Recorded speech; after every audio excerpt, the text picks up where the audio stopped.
সুবহানাল্লাহ আলহামদুলিল্লাহ লা ইলাহা ইল্লাল্লাহ সুবহানাল্লাহ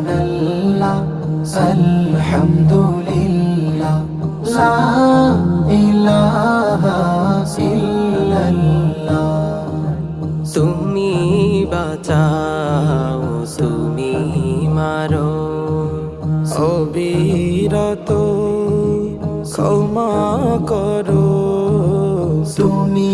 বাঁচাও তুমি মারো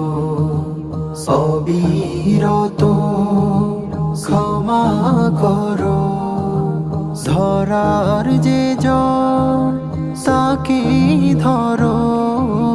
ধরার যে জন তাকে ধরো